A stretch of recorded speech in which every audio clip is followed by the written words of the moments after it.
네, 안녕하세요. 제26회 전주국제영화제 상영작 발표 기자회견을 찾아주신 언론인 여러분께 진심으로 감사드립니다. 오늘 기자회견은 1부와 2부 나뉘어서 진행됩니다. 1부에서는 우범기 조직위원장, 민성욱, 정준호 공동집행위원장, 문석, 문성경, 전진수 프로그래머, 박태준 프로듀서가 자리하고요. 2부에서는 올해의 프로그래머 이정현 배우가 함께합니다. 네, 그럼 우범기 조직위원장님의 개회사를 시작으로 제26회 전주국제영화제 상영작 발표 기자회견을 시작하도록 하겠습니다. 네, 조직위원장님 개회사 부탁드립니다. 네, 안녕하십니까. 전주국제영화제 조직위원장 우범기입니다. 1년 만에 다시 뵙게 되어 기쁘고 반갑습니다. 제26회 전주국제영화제 상영작 발표 기자회견에 귀한 시간을 내어 참석해 주신 언론인께 깊은 감사의 마음을 전합니다. 우선 전주국제영화제 조직위원회를 대표하여 올해 영화제의 비전을 현실로 구현하는 데 헌신적인 노력을 보여주신 민성욱 집행위원장, 정준호 집행위원장님께 특별한 감사 인사를 드립니다. 두 분의 탁월한 리더십과 추진력으로 올해도 의미 있는 성과가 이룰 것으로 확신합니다. 전주국제영화제는 세계 각국의 창의적인 영화인들이 관객과 소통하며 자신의 예술 세계를 펼칠 수 있는 소중한 플랫폼이자 아시아를 대표하는 핵심 영화제로 그 위상을 굳건히 하고 있습니다. 이제는 단순한 영화 축제를 넘어 국제 문화도시 전주의 정체성을 전 세계에 알리는 문화외교의 장이 되었습니다. 전국의 영화 애호가들이 보내주신 전폭적인 성원과 사랑 덕분입니다. 무엇보다 전주국제영화제가 끊임없는 변화와 성장을 거듭하며 26회차를 맞이할 수 있었던 것은 언론인 여러분의 열정적인 지지와 대한민국 영화 산업에 대한 깊은 애정이 있었기에 가능했습니다. 앞으로도 전주국제영화제는 언론인 여러분의 목소리와 우리 영화제를 찾아주시는 모든 관객 여러분의 의견에 귀 기울이며 더욱 풍성하고 의미 있는 영화제로 발전해 나가겠습니다. 이 자리에 함께해 주신 언론인 여러분의 따뜻한 관심과 지속적인 응원을 부탁드립니다. 감사합니다. 네, 조직위원장님 말씀 감사합니다. 다음은 민성욱, 정준호 공동집행위원장님에게 마이크를 전하도록 하겠습니다. 먼저 민성욱 위원장님부터 기자님들께 인사 말씀 부탁드립니다. 네, 안녕하세요. 전주국제영화제 공동집행위원장 민성욱입니다.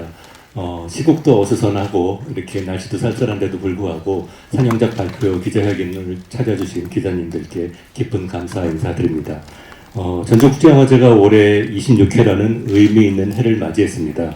언제나 그랬듯이 초심을 잃지 않고 전주다운 멋, 전주다운 맛으로 영화제를 준비했으니까 많이들 오셔서 축하해 주시기 바라겠습니다. 네, 여러분 반갑습니다. 공동집행위원장 정준호입니다. 제26회 전주국제영화제를 소개하는 첫 자리에 함께할 수 있어서 가문의 영광입니다. 올해로 3년차 영화제 집행위원장이 되면서 더욱더 무거운 책임감을 느낍니다.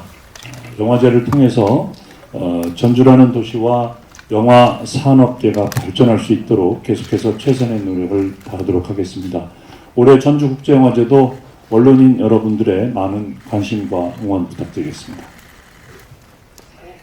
네, 전주국제영화제가 말씀하신 것처럼 올해로 26회째를 맞이합니다. 이번 영화제가 어떻게 준비되어 있는지 그리고 어떤 특징과 변화가 있는지 마찬가지로 두 분의 공동집행위원장님에게 설명을 들어보도록 하겠습니다. 네, 먼저 프로그램 측면부터 간략히 설명드리겠습니다. 올해 제26회 전주국제영화제는 57개국 224편의 상영작을 소개합니다. 해외 작품이 126편, 국내 작품이 98편입니다.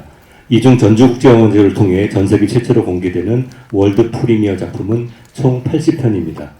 특히 올해는 한국 경쟁 부분이 2년 연속 역대 최다 출품 수를 기록해서 심사하는 데 많은 애로사항을 겪었지만 그만큼 기쁜 마음으로 작품들을 선정하게 되었습니다. 일반 상영 외에 대표적인 부대 행사를 간략히 설명드리자면 먼저 올해 전주 시내 투어가 저스트 엔터테인먼트와 함께합니다. 전주시 주요 관광 명소와 전주국제영화제의 작품 및 배우들을 연기하여 진행하는 이 행사에는 길혜연, 김호정, 김신록, 박지환, 신동미, 서현우 배우 등이 영화제 현장에서 관객들과 소통하며 흥미로운 영화 이야기를 나눌 많은 프로그램이 준비되어 있습니다. 그리고 전주영화제의 대표적인 전시 프로그램이죠. 2015년을 시작으로 작년에 10회를 맞이한 100필름 100포스터 전시도 새로운 프로그램과 함께 만나보실 수 있습니다. 또 올해에는 항상 하듯이 한국영상자료원과 공동 주최하는 프로그램을 또 만들었습니다. 바로 한국영화사의 중요한 감독 중 한 분이신 배창호 감독에 대한 배창호 특별전, 대중성과 실험성 사이입니다. 배창호 감독의 작품들 중 디지털 버전으로 복원한 3편과 또 감독의 영화 세계를 볼 수 있는 신작 다큐멘터리 배창호의 클로즈업 1편, 이렇게 총 4편이 극장에서 관객들과 만날 예정입니다. 마지막으로 그 전주국제영화제를 처음 시작하면서부터 헌신해 주셨던 지난해 작고하신 송기란 작가님의 추모 상영도 진행을 합니다. 임권택 감독님과 함께하고 미완으로 남아 아쉬움을 남긴 비구니를 상영할 예정입니다. 네, 이상 간략하게 설명드렸습니다. 네, 올해도 국내 영화제 전반에 예산 상황이 녹록지 않은 가운데 전주국제영화제는 후원회를 통해서 증대된 재정 자립도와 또 전주시 의회의 적극적인 지원 덕분에 전주시 관광산업과 연계한 프로그램들을 예년보다 줄이지 않고 선보일 수 있었습니다. 방금 민 위원장께서 언급하신 전주 시네토와 100필름 100포스터 특별전시 등이 그런 행사들입니다. 덕분에 제26회 전주국제영화제를 외형적인 규모만이 아니라 내용적인 측면에서도 축제다운 축제를 치룰 수 있을 것 같습니다. 한국 영화계의 위기가 피부로 와닿고 있는 현실에서 영화인의 한 사람이자 영화제 집행위원장으로서 책임이 무겁습니다. 그렇기 때문에 전주국제영화제가 할 수 있는 여러 가지 역할에 대해 고민하였습니다. 올해에도 작년에 이어 지역 독립영화계 성과와 존재 의미를 소개할 수 있는 지역 독립영화 쇼케이스로 각 지역 영화인들이 함께 모일 수 있는 지역영화 네트워크 행사를 지원할 예정입니다.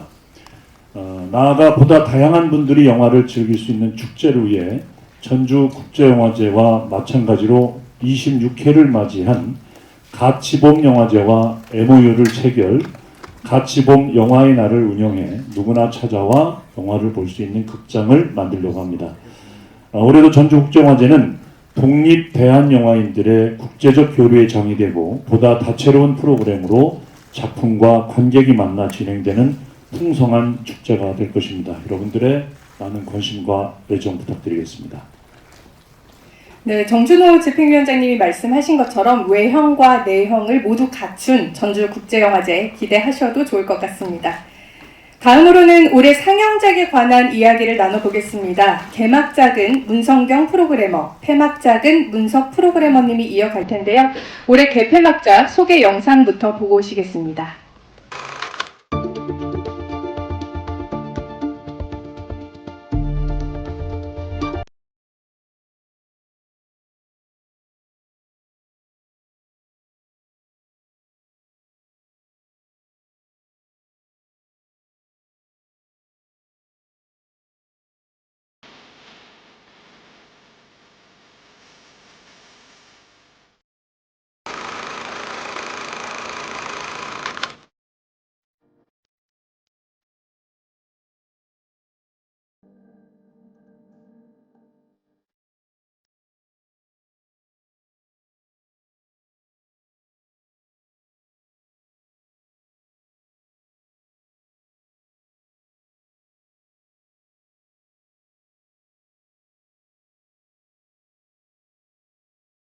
네, 반갑습니다. 문성경 프로그래머입니다.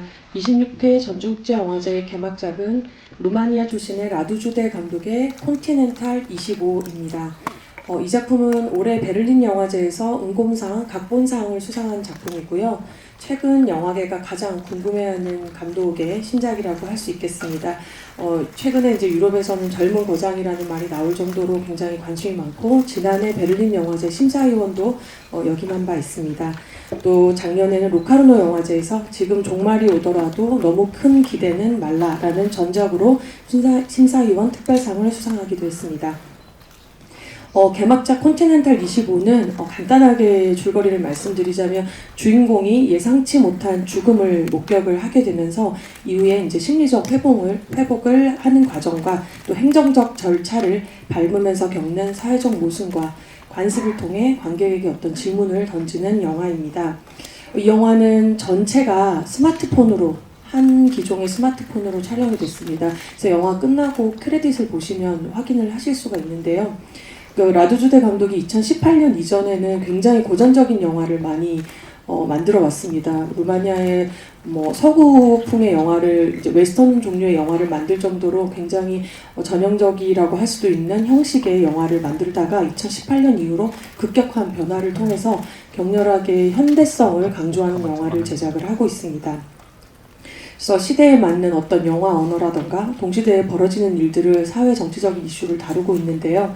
이게 단순히 제가 조금 전에 말씀드린 스마트폰을 통해서 영화를 찍었다는 기계적인 어떤 기술적인 측면뿐만 아니라 영화의 내용 안에서도, 이제 영화의 이제 스토리가 진행되는 형식 안에서도 틱톡이라던가 인스타그램이라던가 이런 온라인 플랫폼이 영화의 전개에 굉장히 큰 영향을 차지하는 부분을 가지고 있습니다. 그래서 이런 온라인의 즉각성을 반영하면서 새로운 서사 형식을 선보이고 또 전 세계의 정치 사회에 대해 고민을 멈추지 않는 영화를 만드는 감독입니다.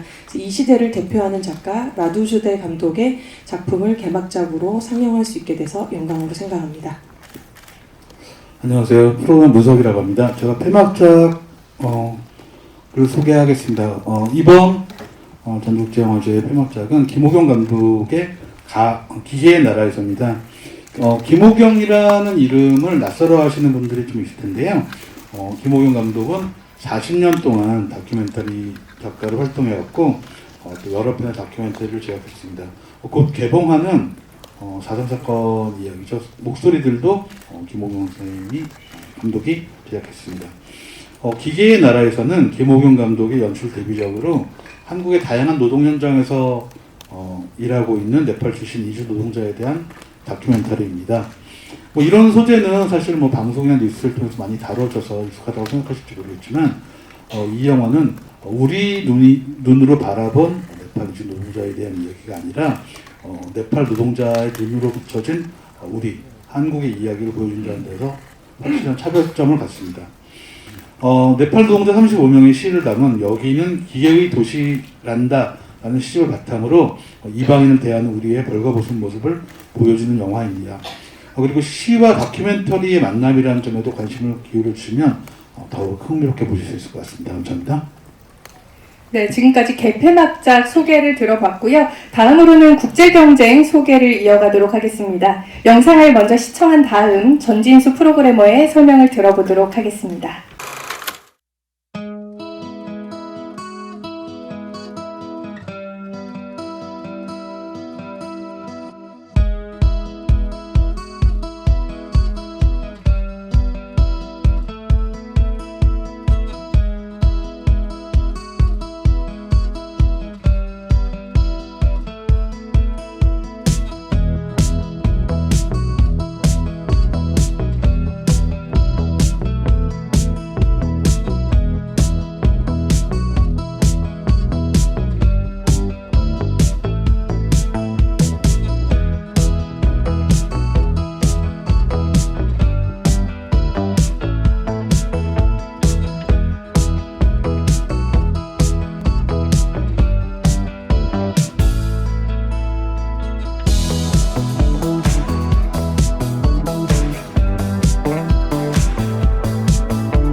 국제경쟁 소개해드리겠습니다. 국제경쟁 픽션은 첫 번째 혹은 두 번째 장편 영화를 연출한 감독의 작품 가운데 아시아 최초로 상영되는 작품을 대상으로 하고요. 제 기억으로는 아마 24회 영화제 때 출품작 수가 처음으로 600편을 넘었던 것으로 기억하는데 올해도 662편이라는 많은 작품이 출품되었고요. 출품 국가도 작년 83개국에서 86개국으로 소폭 증가했습니다. 장르 측면에서 좀 특이한 점이 있다면 다큐멘터리가 200편 넘게 출품된 것인데 특히 그 소규모 제작 스텝과 또 적은 예산으로 만들 수 있는 그리고 감독의 개인적인 경험을 담은 사적 다큐멘터리가 많았다는 것은 이게 영화 제작 여건이 세계적으로도 참 좀 많이 안 좋아지지 않았나라는 생각을 하게 됩니다.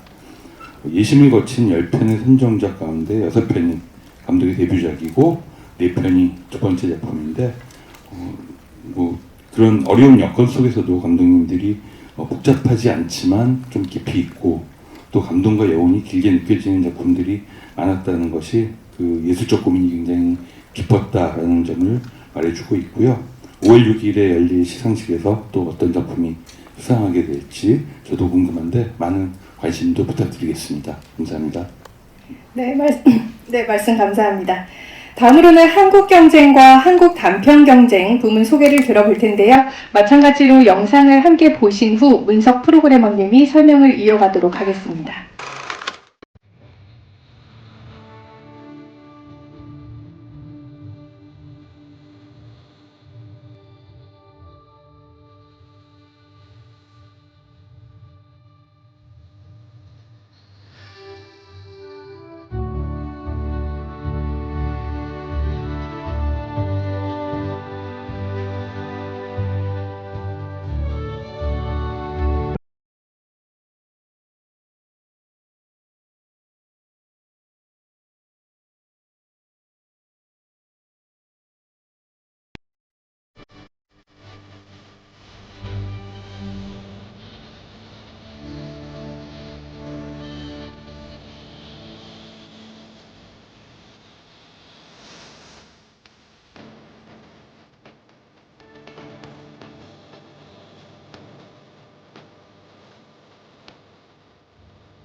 아까 유석 집행위원장님께서 말씀하셨던 대로 한국 영화 출품 수는 또 올해도 기록을 세울 정도로 많았습니다.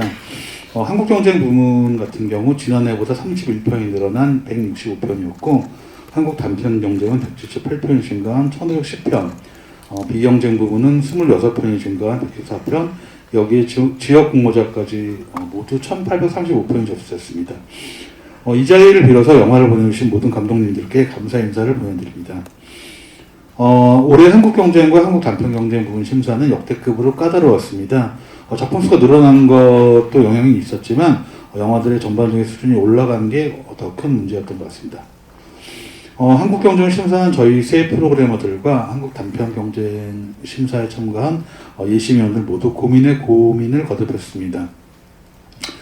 경향에 대해서 설명을 드리자면 올해 한국경쟁을 포함한 장편 영화들은 LGBTQ 소재를 다룬 영화가 많았고 대한가족과 여성연대극이 결합된 작품도 상당히 많았습니다. 또 배우 스스로가 창작의 주체가 된 영화들도 눈에 띄었습니다. 한편 한국 단편 경쟁까지 포괄되는 특징으로는 그동안 독립영화가 많이 다뤘던 사회에 대한 이야기보다는 나를 중심으로 한 사적인 이야기들이 다수를 이뤘습니다. 이런 변화가 어떤 의미를 갖는지 기자님들이 영화제에 직접 오셔서 판단해 주시고 분석해 주시기 바라겠습니다. 감사합니다. 네, 지금까지 경쟁 부분을 살펴봤는데요. 다음으로는 전주국제영화제의 대표 사업이죠. 전주 시네마 프로젝트입니다. 영상을 시청한 다음 박태준 총괄 프로듀서의 설명을 들어보도록 하겠습니다.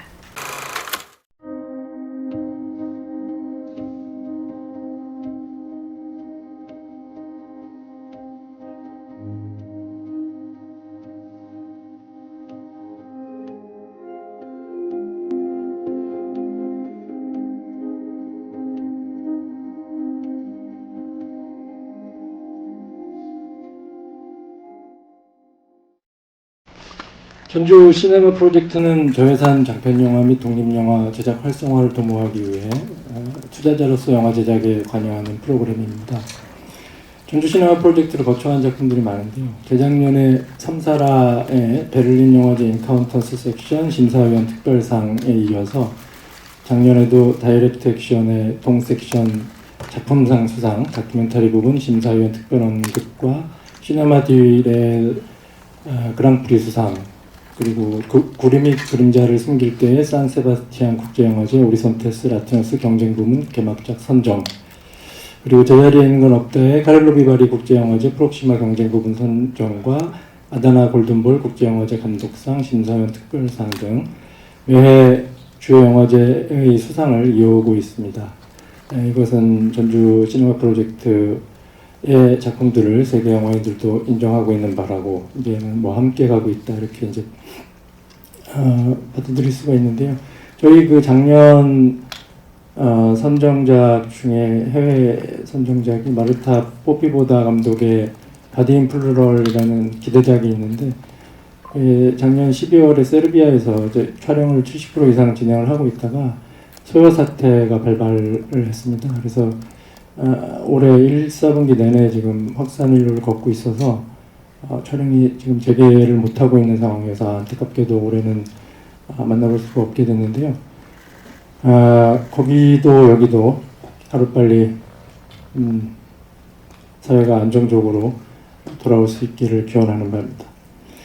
그래서 작년 10월 그 극장에 개봉한 럭키 아파트에 이어서 이번에 세계 최초로 공개되는 호르몬은 한국과 일본을 오가며 인권과 사회 문제를 테마로 울버건 투부, 카운터스, 모어 등의 다양한 영상 작업을 이어가고 있는 이히라 감독의 4년 만에 다큐멘터리 영화입니다. 작품 소개 간단히 드리면 여성 사업가로 잘 나가던 제1한국인, 자이니치라고 하죠. 제1한국인 3세 신수국 씨가 2000년도 도쿄시장의 구구 망언을 계기로 사회인권 프로젝트에 뛰어들게 되고 혐한 헤이트 스피치에 항거하는 극복하는 이라는 뜻의 노리코의 프로젝트를 성공시키고 관련 법안을 이끌어내기 위해서 싸워나가는 과정에 중심 스토리라인이 있고요. 거기에 할머니 이백란 씨, 어머니 케이코 그리고 신수국으로 이어져온 제1한국인 3대의 한, 북, 일 현대사를 과장되지 않은 최적의 방식으로 다뤄간 작품으로 유연함과 꿋꿋한 에너지를 동시에 품고 있는 인물들의 본 모습을 탐구하고 깊이감 있는 시네마틱 영상과 강단 있는 편집으로 인권, 민족, 역사, 여성, 정치, 저항 등의 이런 복합적인 언어들이 비교적 명료하게 한 번에 읽힐 수 있도록 이끌어낸 작품입니다. 전주 시네마 프로젝트에서 이번에 만나는 호르몬을 통해서 그동안 사회와 인간과 관계와 역사와 다양성의 여러 한계선을 넘을 수 있는 작품들을 발굴하기 위해 노력해온 전주국제영화제와 전주 시네마 프로젝트의 정신과 맥락을 확인하는 기회가 되기를 바라고, 전주 시네마 프로젝트는 앞으로도 새로운 소재와 신선한 영상 언어의 창작분들을 발굴하고 앞으로도 계속 함께할 수 있도록 노력할 것입니다. 호르몬에 많은 관심 부탁드리겠습니다. 네, 말씀 감사합니다. 이어서 특별전을 살펴보겠는데요. 마찬가지로 영상을 보신 다음에 전진수 프로그래머의 소개를 이어가도록 하겠습니다.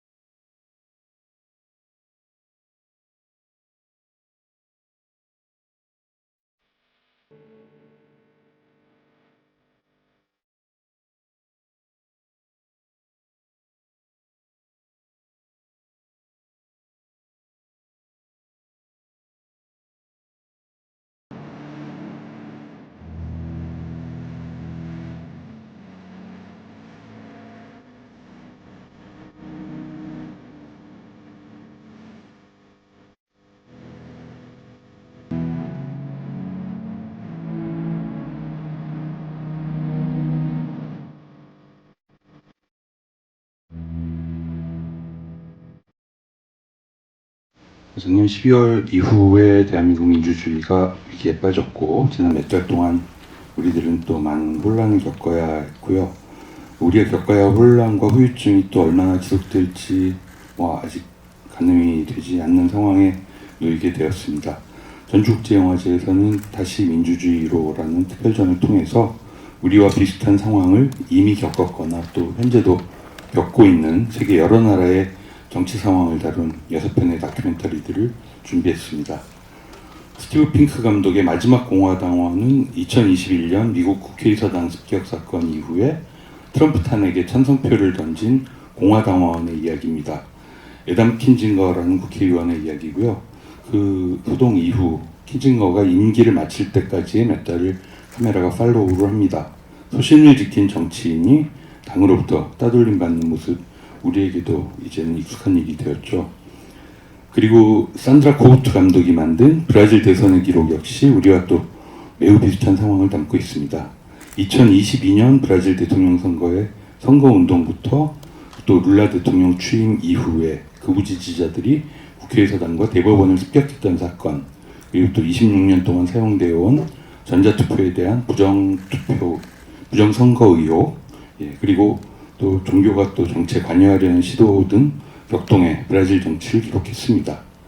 그리고 증오가 확산돼서 일어나는 혐오 스피치 문제를 다룬 노르웨이식 데모크레이지, 그리고 30년 독재를 무너뜨리기 위해 거리로 나선 젊은 여성들의 모습을 담은 수단 우리를 기억해줘, 극우 포퓰리즘에 맞서는 한 여성 정치인의 모습을 담은 필리핀 민주주의의 불씨, 그리고 마지막으로 슬로바키아의 민주주의를 회복하기 위해서 고군분투했던 여성 대통령의 이야기, 슬로바키아의 희망, 추잔나 차프토바까지 6편의 작품을 다시 민주주의로라는 특별전을 통해서 지금 현재 세계 곳곳에서 일어나고 있는 민주주의 위기를 다룬 작품들로 구성을 했습니다. 많은 관심 부탁드리겠습니다. 네, 다시 민주주의로라는 제목만 들어도 사회에 울림을 주는 특별전일 것 같은데요. 또 다른 특별전이 준비되어 있습니다. 가능한 영화를 향하여. 이 특별전 소개는 문성경 프로그래머가 이어가도록 하겠습니다. 영상 함께 보고 오시죠.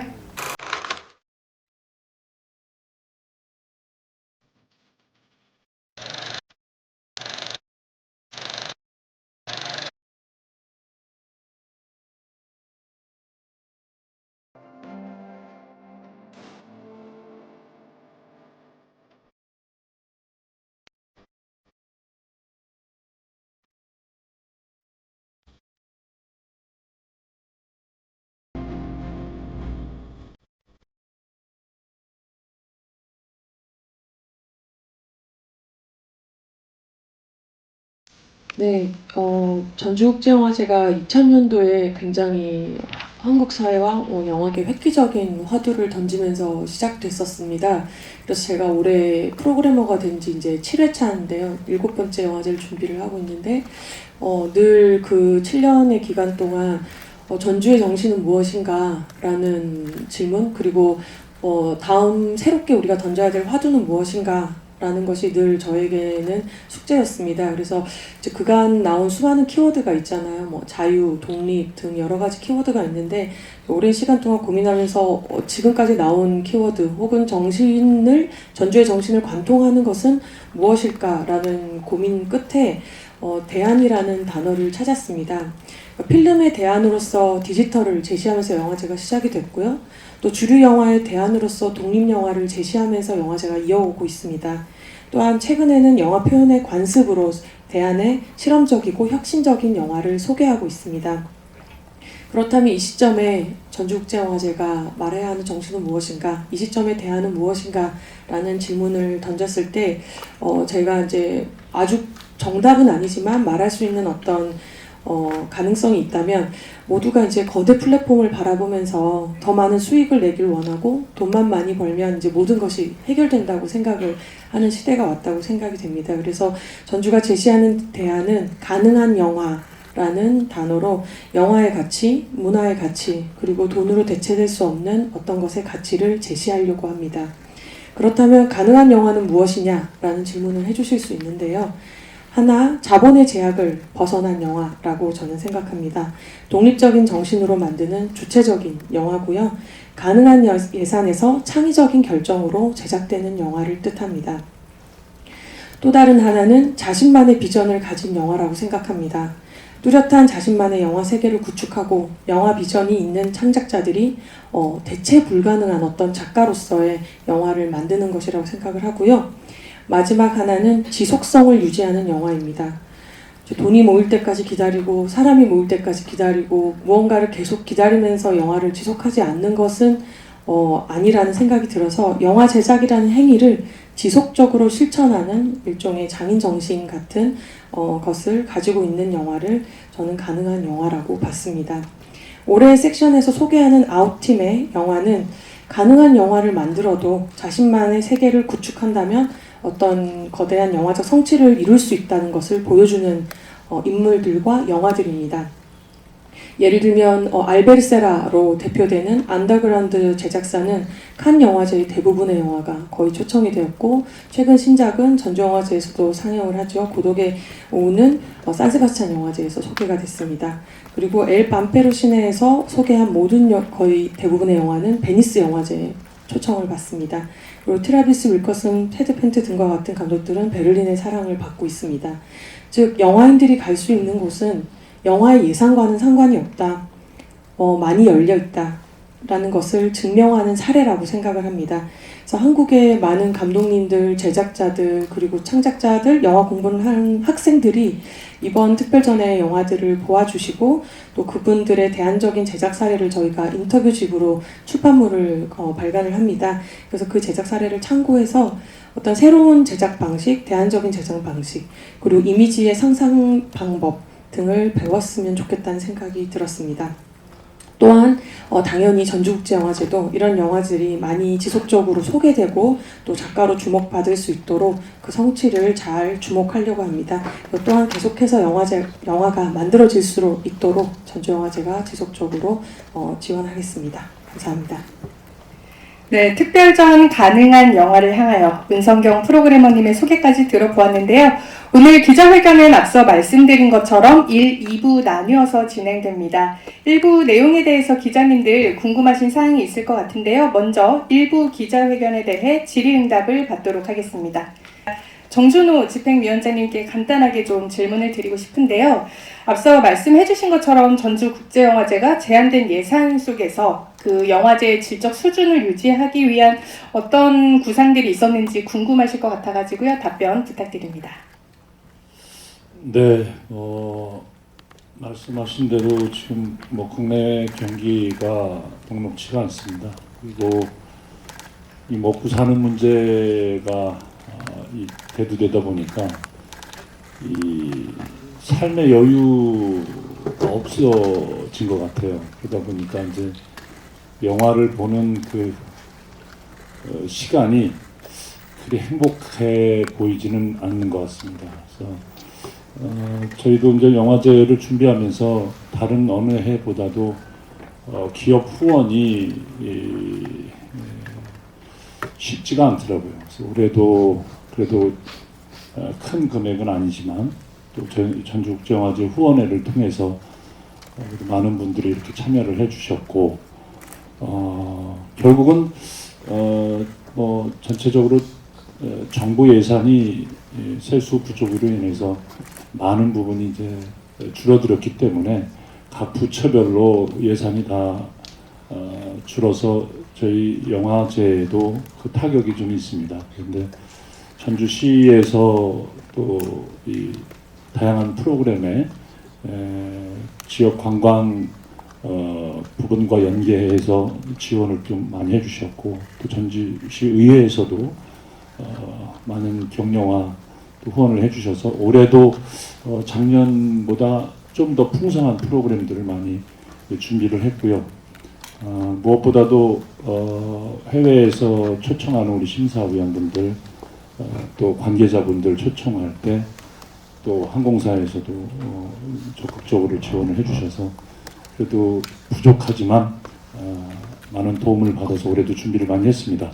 기자 여러분들도 많이 느끼셨겠지만 저희뿐만 아니라 대한민국에서 열리는 모든 영화제들이 예산 때문에 많이 힘들어하고 있습니다. 또 극장에도 영화 제작 편수가 작년에 비해서 또 많이 또 줄었고 그래서 올해 허리띠를 좀 졸라매고 한국 영화 뿐만 아니라 뭐 헐리우드도 그렇고 다른 나라도 이제 극장 관객들이 많이 주는 상태에서 다들 어떻게 하면 이 어려움을 잘 이겨낼까 고민들을 많이 하고 있습니다. 저희도 영화제를 통해서 그 영화제 기간 안에 저희가 뭐 영화제 출품된 작품 중에서 본선에 올라온 좋은 작품들을 상영을 하는데 저희 바람이 있다면은 영화제 기간에만 이 영화를 틀어주기 때문에 많은 분들이 저희 아주 참 주옥 같은 좋은 작품들을 관람을 못하는 게 그게 좀 아쉬워서 뭐 저희들도 열심히 뛰어서 이런 좋은 영화들을 좀 장기간 한 달에 한 뭐 일주일이라도 이렇게 좀 상영할 수 있는 그런 좀 준비해서 할 수 있으면 더 많은 분들한테 좋은 작품들을 좀 보게 하는 게 저희들이 좀 소망이고 바람이라서 그런 것도 좀 전략적인 차원에서 영화제에서 더 연구하도록 하겠습니다. 어려운 가운데서도 적극적으로 후원에 참여해 주신 또 후원에 우리 후원자분들한테 다시 한번 또 감사드리고 저희도 거기에 발맞춰서 더 열심히 준비하도록 하겠습니다. 네, 영화제 임기 3년이고요.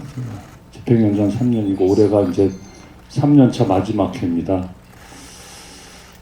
처음에 하고 나서 좀 많은 뭐 격려도 많이 해주셨고 또 한편으로는 우려의 시선도 있었던 걸로 알고 있고요. 또 배우로서 영화제 집행위원장 역할을 공동 집행위원장 역할을 수행한다는 게 저희들은 늘 뭐 초대만 받고 정말 편한 배우의 입장에서 영화제 참석을 하다가 이제 반대로 초청하는 호스트 역할을 하다 보니까 그동안 영화제에 준비해 오신 우리 집행위원장 뭐 많은 영화제 집행위원장님들 그리고 스태프들이 이렇게 1년 동안 준비해서 배우들을 초청하고 또 해외 관계자분들을 초청할 때 이렇게 어려움이 많았구나. 그래서 배우로서도 좀 더 어떤 영화제라도 초청을 하면 적극적으로 저희들도 참여해서 영화제를 빛내야 되겠다라는 것을 영화제 집행위원장 하면서 더더욱 느꼈고 그 부족한 면은 우리 공동 집행위원장이신 민성욱 집행위원장님이 맏형 역할을 잘 해주시면서 살림도 잘 해주셨고 저는 대외적으로 많은 기업들 후원사들을 좀 찾아뵙고 후원을 많이 이끌어냈고요.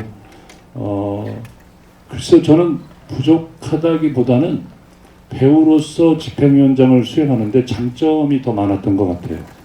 그리고 배우의 입장에서 바라본 영화제가 이렇게 금방 준비해서 올리는 게 아니라 정말 1년 동안 각 파트별로 우리 전 스태프들이 작품 하나 선정하고 또 해외에 계신 우리 감독님들 또 초청할 대상들을 다 일일이 찾아뵙고 연락해서 그렇게 선정하는 걸 곁에서 지켜보면서 1년이라는 시간이 이렇게 짧게 느껴진 적도 많이 없었던 것 같습니다. 그래서 그런 부분은 저도 영화제 하면서 많이 배우고 있고 또 많은 작품을 보면서 적은 돈으로 이렇게 영화를 정말 감정을 다 담고 그 감독이 영화를 표현하고자 하는 그 연출을 잘 심어서 적은 돈으로도 이렇게 우리가 생각하는 이상의 좋은 작품을 만들 수 있구나. 그래서 한국 영화 위기라고 하지만 우리도 이제 영화를 풍성하게 다양한 스토리를 적은 제작비에 정말 쥐어짜는 마음으로 다시 한번 한국 영화의 매력을 또 작품의 질을 높여서 한다면 2000년대 대한민국 영화계의 부흥기가 다시 한번 올 거라고 믿습니다. 이게 서로가 다들 힘들고 어렵고 영화 관객들 줄어들고 극장 힘들고 막 이런다고 할 때 사실 이럴 때가 기회입니다. 이 힘들 때 더 열심히 정말 이 투자 받는 게 얼마나 힘듭니까? 남의 돈을 내 돈이라고 생각하면은 한 카트 한 카트 찍을 때도 더 생각해야 되고 배우들도 대사 열심히 해서 NG 없이 되도록이면 좋은 작품에 적극적이고 열정적인 자세로 참여한다면 더 좋은 작품들, 적은 제작비에 더 풍성하고 또 다양한 스토리를 만들어서 그런 작품들을 많이 만들다 보면 비어있는 관객이 꽉 찬 관객으로 많이들 찾아와 주실 거라고 생각합니다. 저도 배우로서 또 집행위원장으로서 한국 영화 위기를 탈출하는데 적극적으로 노력하고 협력해서 다시 한번 한국 영화 부흥기가 될 수 있도록 최선을 다하겠습니다.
전주국제영화제 문석 프로그래머님 그리고 올해 프로그래머 이정현 배우님을 무대로 모시겠습니다.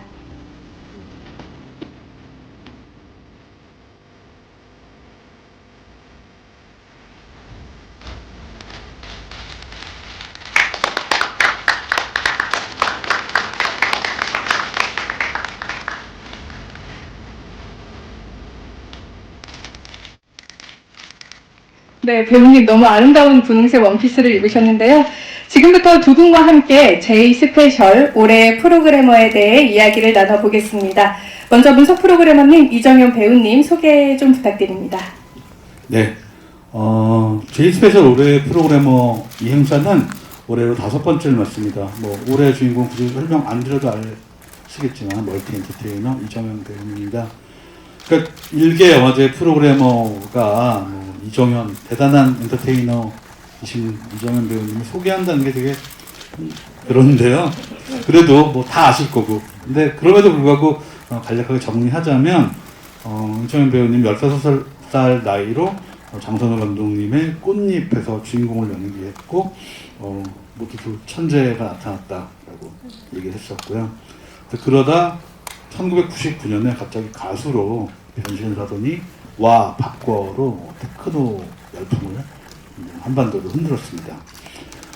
그렇게 또 뭐 약간씩 연기 활동을 하셨지만 본격적으로 영화와는 좀 거리를 두고 계셨는데 2011년에 박찬욱, 박찬경 감독님의 불운을 받고 단편 영화 파란만장에 출연하면서 정식으로 영화계에 컴백을 하셨고요.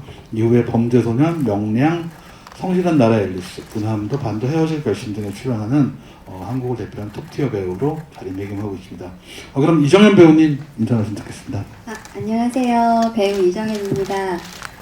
이렇게 제가 너무나 좋아하는 실험적인 영화들이 많이 있는 이 전주국제영화제에 올해의 프로그래머로 선택을 해주셔서 정말 너무나 영광입니다. 잘 부탁드리겠습니다. 네, 이정현 배우님께서 올해 프로그래머에 함께 하게 된 소회를 짧게 말씀해 주셨는데 배우님이 직접 선정한 작품들에는 또 어떤 매력이 담겨 있을지 많이 궁금해 하실 것 같은데요. 먼저 선정작 소개 좀 부탁드릴게요. 네. 먼저 이제 저의 히스토리라고 할 수 있는 제가 처음 이제 영화에 발을 디디게 된 96년도 꽃잎을 시작으로요. 그 다음에는 이제 제가 다시 배우로 돌아올 수 있게 그런 배우의 길을 다시 열어줬던 파란만장, 그리고 또 성실한 나라의 앨리스, 이렇게 저의 약간 역사가 담긴 그런 히스토리가 담긴 그런 영화들을 일단 상영을 먼저 하고요. 그리고 제가 관객 여러분들과 함께 볼 영화들은 총 3편을 꼽았는데요. 첫 번째는 박찬욱 감독님의 복수는 나의 것, 두 번째는 다르덴 형제 감독님들의 더 차일드, 그리고 세 번째는 고레에다 히로카즈 감독님의 아무도 모른다를 뽑았습니다. 선정하게 된 이유는요. 먼저 저는 많은 분들이 박찬욱 감독님의 대표작 하면 올드보이나 최근에 개봉했던 헤어질 결심을 많이들 뽑고 계시지만 저는 개인적으로 박찬욱 감독님의 최고의 명작은 복수는 나의 것이라고 생각을 하거든요. 이 영화는 정말 흥행에는 실패를 하였지만 재평가 받아야 될 영화라고 생각을 하고 있고, 시각적으로나 미학적으로나 굉장히 완벽한 영화고요. 제가 영화를 볼 수 있는 시각을 넓혀주게 된 작품이에요. 그래서 저는 이 작품을 극장에서 너무 보고 싶었는데 이렇게 좋은 기회가 주어지게 돼서 극장에서 볼 수 있게 돼서 정말 너무 기쁘고요. 그리고 다르덴 형제 감독님 같은 경우는 제가 정말 너무나 좋아하는 감독님들인데요. 이제 감독님들의 영화를 보면 헐리우드 영화처럼 막 미술이 뛰어나거나 뭔가 이렇게 제작비가 막 대량으로 들어간 대작이라기보다 굉장히 초라하고 누추한 그런 미술에 굉장히 현실적이고 이렇게 사회적인 문제를 항상 나타내는 그런 감독님들이신 것 같아요. 근데 제가 굉장히 높게 평가하는 부분은요, 이 감독님들이 영화 음악을 쓰지 않고 그냥 뭐 원테이크, 원씬, 뭐 롱테이크 하나로 그냥 주변 소리와 그냥 앰비언스만으로 이 사람의 감정을 움직이더라고요. 정말 이 감성을 아주 폭격하는, 아무런 도구 없이 그렇게 현실을 굉장히 적나라하게 보여주는 감독님들이시고요. 정말 그 힘은 정말 대단한 것 같아요. 그 다르덴 형제 감독님 영화를 꼽았고요. 그 다음에 마지막으로 고레에다 히로카즈 감독님의 아무도 모른다는 정말 많은 영화 팬들이 되게 좋아하는 영화인 것 같아요. 저도 이 영화를 정말 너무나 좋아하는데요. 굉장히 평온한 일상처럼 보여지는 그런 영화 화면 속에서 굉장히 잔인한 일상이 상반되게 보여지거든요. 그 장면들이 굉장히 잔인하고, 그리고 무엇보다도 이 고레다 히로카즈 감독님의 특유의 그런 자연스러운 연출력이 정말 돋보이는 영화여서 저는 처음에 3시간짜리 영화라고 얘기를 들은 순간 정말 겁부터 났던 영화인데요. 그냥 5분 만에 빠져들었던 영화예요. 그래서 저는 이 영화를 다시 스크린에서 볼 수 있다니 너무 설레고 기뻐서 잠을 잘 수 없었습니다. 네, 이렇게 작품을 이 정도 소개를 해드리겠습니다. 네. 네, 이정현 배우님 사실 뭐 올해 프로그래머로 여기 참가하시지만 또 다른 자격으로 감독의 자격으로 참여하기도 하십니다. 연출 데뷔작 꽃놀이 간다라는 연출 데뷔작 단편 영화인데요. 그것도 지금 코리안 시네마 본에서 상영될 예정입니다. 네, 많이 응원 부탁드릴게요. 제가 20살 때부터 한참 가수로 활동할 때부터 이렇게 인터뷰 같은 게 있더라고요. 항상 꿈이 영화 감독이 돼보는 게 꿈이었는데요. 그거를 이제서야 이제 중대 영화과 학부를 졸업하고 또 대학원을 바로 들어가게 돼서 이제 거기에서 만든 첫 번째 작품이고요. 사실 대학원 1학년 때 2년 전에 완성했던 작품입니다. 근데 그동안 임신과 출산 때문에 이제서야 공개를 하게 되었어요. 복지 사각지대에 놓인 모녀 이야기고요. 제 첫 작품인데 부족한 점이 많이 보이더라도 많은 응원 부탁드리겠습니다. 감사합니다. 네, 이정현 배우님의 이렇게 짧은 소회를 또 선정한 작품들에 대해서도 이야기를 들어봤는데요. 기자님들도 궁금하실 게 많을 것 같아요. 기자님들께 질의응답을 지금부터 받아보도록 하겠습니다. 자리에서 가볍게 손을 들어주시면 저희가 마이크를 전달 드리도록 하겠습니다. 먼저 기자님들이 좀 질문을 준비하시기 전에 제가 조금 질문을 드리고 싶은데요. 아까 문석 프로그래머님이 말씀해 주셨던 것처럼 꽃놀이 간다 이번에 단편을 연출하셨는데 연출하시면서 좀 큰 고민이 있으셨을 것 같아요. 작품을 연출하면서 어떤 고민이 있으셨는지 한번 말씀 부탁드릴게요. 아무래도 제작비가 가장 많이 걸렸습니다. 네, 정말 이게 학생 작품이다 보니까 장비도 정말 구하는데 너무 힘들었고요. 제가 그동안 같이 작품했었던 그 기생수더 그레이 함께했던 스태프들한테 많이 부탁을 했어요. 그래서 촬영은 당시에 B캠을 하셨던 감독님께서 도와주시고요. 그리고 편집은 저랑 학부 동기들한테 찾아가서 또 부탁을 하고 영화 음악 같은 경우는 저랑 한창 가수 때 같이 작업을 했던 윤일상 작곡가 오빠한테 찾아가서 또 국어를 하고 그래서 네, 제가 그 제작비를 다 드릴 수가 없어서 여기저기 찾아다니면서 되게 힘들게 촬영을 했고요. 또 무엇보다 제가 그 영화 스태프들의 노고를 다시 한번 깨닫게 됐습니다. 제가 정말 제작부 막내 일부터 연출부 막내 일 그리고 또 다른 학과 동기들 작품에도 가서 많이 도와줬거든요. 막내 연출부 뭐 슬레이트도 치고 막 하면서 그래서 정말 우리 영화계에 있는 스태프들한테 정말 더 감사해야겠다. 제가 1인 한 8역 정도 한 것 같아요. 의상도 제가 직접 다 들고 다니고 다 입히고 정말 너무나 힘들게 촬영을 해서요. 다시 한번 그 영화 스태프분들한테 정말 감사드립니다. 그리고 이번 단편 해주신 분들께도 정말 너무 감사드리고요. 네, 그리고 또 이번에 상영을 준비하면서 꽃잎을 좀 다시 보셨을 것 같은데 제가 알기로는 딱 30년 전 작품이라고 알고 있습니다. 좀 감회가 어떠셨을지도 좀 궁금하거든요. 당시에는 제가 15살 때는 이 작품을 볼 용기가 안 났었어요. 그러니까 촬영하면서도 너무나 힘이 들었었고 그리고 촬영할 때 거의 다 막 실제로 몸에 상처를 내거나 제가 연기를 잘 못해서 그러니까 연기가 처음이어서 사실 첫 촬영 때 장선우 감독님한테 엄청 혼나고 촬영을 접었었어요. 그래서 그냥 그 당시 그 시골에서 이제 미친 아이로 정말 살았었거든요. 그래서 사실은 굉장히 꺼내보기 힘든 영화였어요. 그래서 영화관에서 제대로 본 적이 없었던 것 같아요. 그러다가 이제 성인이 돼서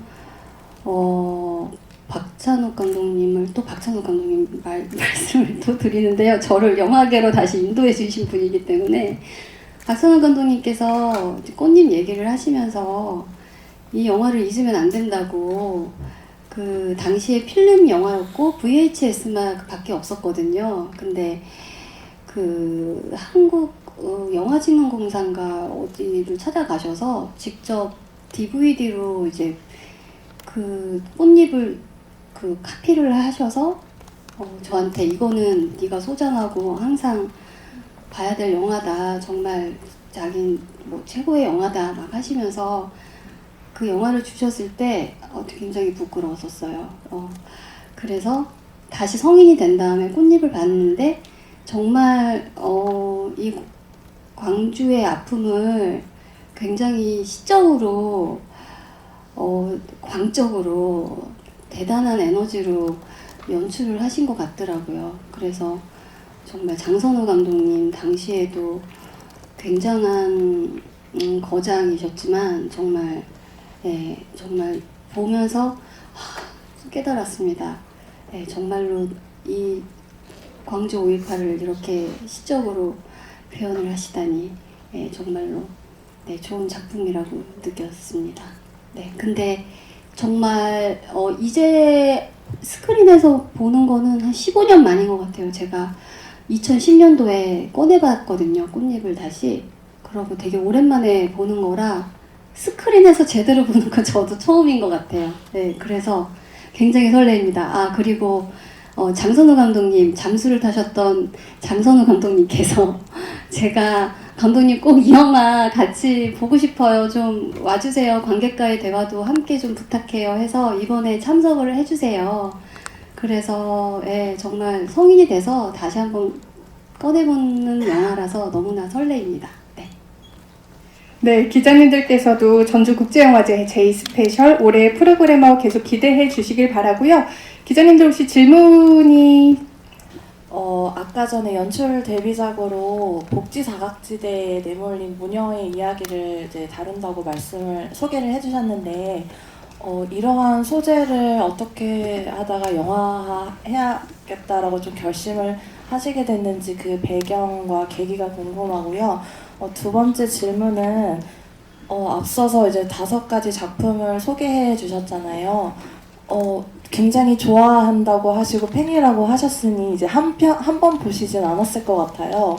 그래서 이제 배우로서 육아, 출산, 그리고 지금 경험을 이제 하시고 이 영화들을 봤을 때 좀 새롭게 다가오는 점들이나 감회도 있었는지 궁금합니다. 네. 정말로 제가 이제 나이도 40대 중반에 접어들고 아이도 2명이 생기니까 이렇게 보는 시야가 좀 더 넓어진 것 같아요. 그래서 특히 다리 된 형제의 더 차일드를 봤을 때 좀 더 슬펐던 것 같아요. 거기에 아기가 나오거든요. 신생아 아기가 나오는데 정말 무슨 폭격기입니다. 그냥 뭐 영화 음악도 없고 막 멋내서 앵글을 찍지도 않았는데요. 폭풍 오열을 했거든요. 최근에 다시 보고. 근데 이 영화를 스크린에서 볼 수 있다고 해서 정말 너무 좋고요. 복수는 나의 것은 볼 때마다 또 새로운 장면들이 계속 보이는 것 같아요. 이게 블랙 코미디도 많이 숨어있기 때문에 그게 너무 재미있는 것 같고요. 뭔가 이렇게 영화 학도들의 그런 항상 봐야 할 그런 영화처럼 뭔가 이 뭐 예를 들어서 뭐 주인공의 감정이 삐뚤어져 있다. 그러면은 박 감독님이 앵글을 정말 삐뚤게 찍으셨더라고요. 뭐 그런 거를 발견하는 재미들도 너무 재미가 있고요. 고레에다 히로카즈 감독님이 아무도 모른다는 그것도 정말 볼 때마다 가슴 아프지만 아무래도 제가 아이 엄마가 되다 보니까 거기도 아이들이 나오거든요. 너무 슬퍼요. 그리고 보는 관객분들도 굉장히 많은 영화 팬들이 이 작품 좋아하는 걸로 알고 있는데 언제 다시 꺼내봐도 지루하지 않고 또 보고 싶은 그런 영화인 것 같습니다. 그리고 첫 번째 질문. 그리고 꽃놀이 간다는요. 그 기사를 접했어요. 복지 사각지대에 놓인 그런 아버지와 아들의 이야기였고요. 복지 사각지대에 놓인 사람들이 굉장히 많이 있다고 느꼈고, 그리고 정부의 지원을 잘 받을 수 없어서 그냥 치료도 못하고 집에서 그냥 이렇게 죽게 되는 그런 사건들이 굉장히 많이 있더라고요. 정말로 지원 받아야 될 사람들이 지원을 못 받고 있고, 이런 것들이 너무 가슴이 아파서 제가 약간 단편 영화에서는 근데 막 슬프게 찍으려고는 안 했습니다. 되게 재미있게 나오거든요. 네, 첫 장면부터 막 병원에서 행패 부리고 막 이런 장면으로 시작이 되는데요. 오늘 예고편이 공개됐어요. 전주영화제 홈페이지에서도 볼 수 있고요. 제 SNS에서도 볼 수 있으니까요. 예, 그거 보시고 많은 응원 주시기 바라겠습니다. 네, 감사합니다. 저희가 시간 관계상 질의응답은 이것으로 마치도록 하겠습니다. 한마디만 덧붙이면 그 보도자료 다운 받으시면 이제 그 각 섹션 서문을 썼는데 올해 프로그래머 섹션은 이정현 배우님이 직접 쓰셨어요. 꼭 읽어보시면 되게 이 섹션 이해하시는 데 도움이 될 거고 되게 좋은 문장들이니까.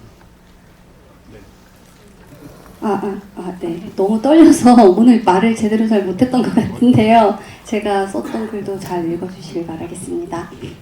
네, 아까 영상 소개할 때 앞에 같이 되어 있었던 손글씨 말씀하시는 것 같은데요. 기자님들께서 꼭 읽어주시기 바랍니다.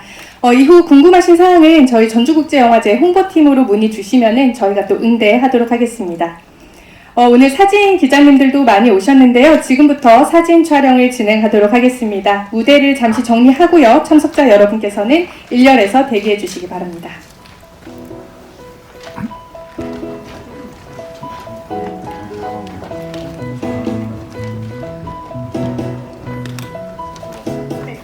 그럼 지금부터 사진 촬영 진행하도록 하겠습니다. 저희 정준호 위원장님께서 구호 한번 부탁드릴게요. 네, 그러면 하나, 둘, 셋 같이 화이팅 외칠게요. 하나, 둘, 셋. 네, 먼저 중앙에 계신 기자님들 바라봐 주시고요. 그 다음에 위에 계신 기자님들도 조금 계신 것 같으니까 위에 보면서 또 한번 하나, 둘, 셋. 화이팅! 네, 올해 전주국제영화제가 기대가 정말 됩니다. 네, 이제 단체 사진은 이 정도에서 마무리하도록 하고요. 다음은 조직위원장님과 집행위원장님 세 분만 촬영 진행하도록 하겠습니다. 배너를 좀 옮겨드릴까요, 기자님들? 아니면 네.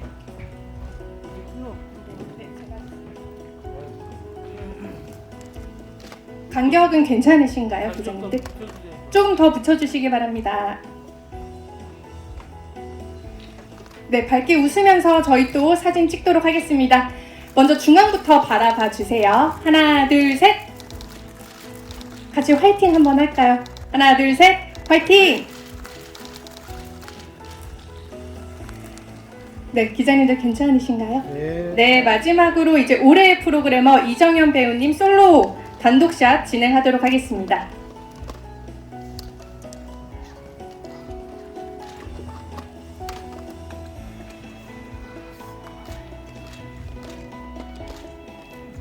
네, 옆에 배너 잘 챙겨주시고요.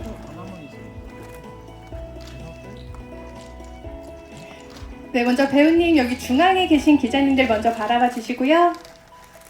기자님들 원하시는 포즈 있으신가요? 언니 하트 한 번만 해줘. 하트. 하트 한 번.